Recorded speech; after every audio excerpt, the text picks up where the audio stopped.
رمضان. আপনার কাছে এর পরের প্রশ্নটা হলো জাকাতের পরিমাণ হিসাব করার পদ্ধতি নিয়ে।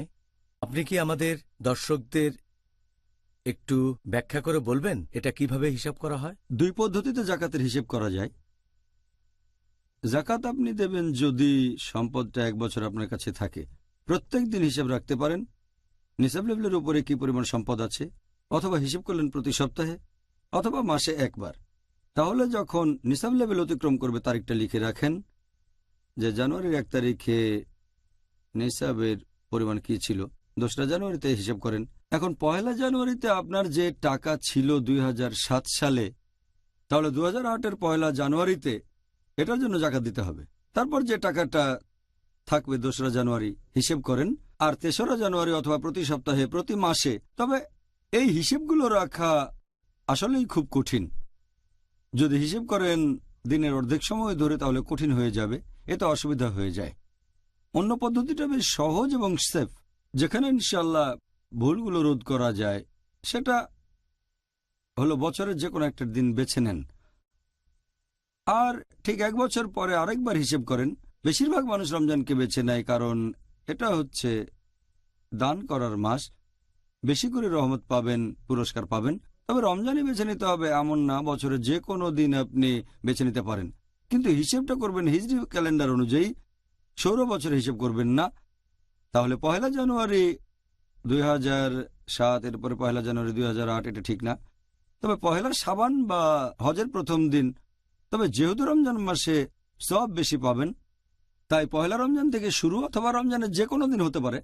এখন আপনি 1 রমজানে আপনার সম্পদের হিসেব করবেন, আর পরের বছর যদি এটা হয় 1 রমজান 1420 হিজরি, তাহলে 1 রমজান 1421 হিজরিতে দেখবেন কি পরিমাণ সম্পদ আছে।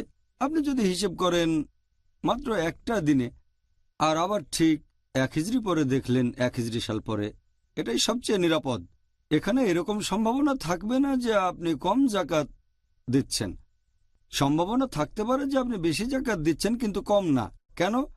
যদি হিসেব করেন প্রত্যেক দিন তাহলে লেভেলটা ওঠানামা করতে থাকবে, কিন্তু যদি বছরের নির্দিষ্ট একটা দিন হিসেব করেন, যেদিনই হিসেব করেন, আর সেদিন যদি বছরের মধ্যে সবচেয়ে কম সঞ্চয়টা থাকে সারা বছরের সঞ্চয়ের মধ্যে, তারপরও আপনি মিনিমাম জাকাতটা দেবেন।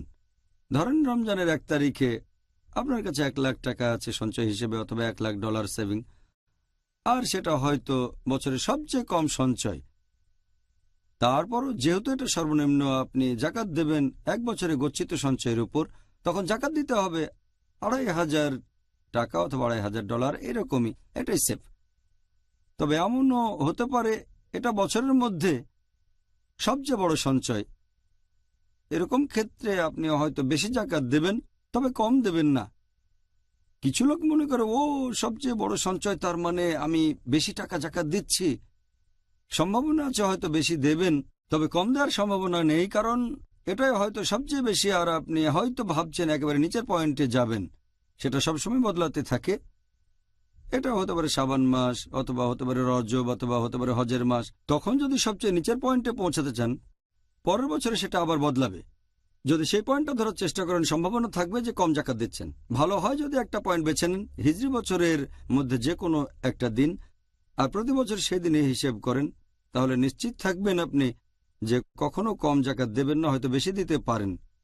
কারণ সম্পদের পরিমাণ যদি ওঠানামা করতে থাকে, ফ্ল্যাকচুয়েট করে, জাকাত দেবেন যেটা 1 বছর আপনার কাছে থাকবে তার উপরে। তবে সবচেয়ে কম পয়েন্টটা একবার হয়তো শাবান মাসে, একবার হয়তো রমজানে, পরের বার হয়তো হজের সময়, যে কোনো মাসে। সেফ হলো 1 তারিখ বেছে নিয়ে প্রতি বছর সে তারিখে হিসেবটা করা। ইনশাল্লাহ কখনো কম দেবেন না, হয়তো বেশি দিতে পারেন, কখনো বা 10%, 20%, 30% বেশি, তবে কম হবে না ইনশাল্লাহ। এটা সবচেয়ে সেফ পদ্ধতি, সবচেয়ে ভালো পদ্ধতি। আপনি বছরের যে কোনো দিনটাই বেছে নেন, তখন যাবতীয় সঞ্চয়ের হিসেব করবেন। হতে পারে টাকা, আপনার ব্যাংক ব্যালেন্স কত, কি পরিমাণ স্বর্ণ আছে, হতে পারে কোনো অলংকার, আপনার যে স্টক আছে, হতে পারে শেয়ার বা কোনো ইনভেস্টমেন্ট। এই সব হিসেব করবেন, প্লাস ব্যবসা, হয়তো শেয়ার কেনাবেচা করছেন, সব হিসেব করবেন। যদি কারো কাছে কোনো কিছু পাওনা থাকে আপনাকে সেটার হিসাব করতে হবে, কারণ হয়তো কয়েকদিন পরে সেটা পাবেন। সেটা তো আপনার সম্পদ। অথবা কাউকে কিছু ধার দিলে সেটাও হিসেব করতে হবে। তবে আপনাকে যদি কেউ টাকা দেয় তাহলে সেটা বিয়োগ করে হিসেব করতে হবে। যেমন ধরেন আপনি হয়তো লোন করেছেন $1,00,000 বা $1,00,000, আর সে সময় $5,00,000 আছে আপনার বাসায়, নগদ টাকা অথবা ব্যাংকে আছে, শেয়ার ইত্যাদি। এখানে 5 লক্ষ থেকে 1 লক্ষ আপনাকে বিয়োগ করতে হবে, আপনাকে জাকাত দিতে হবে 4 লক্ষ টাকার উপর। আবার ধরেন আছে $5,00,000, আর আপনি অন্য কাউকে ধার দিয়েছেন $2 লক্ষ।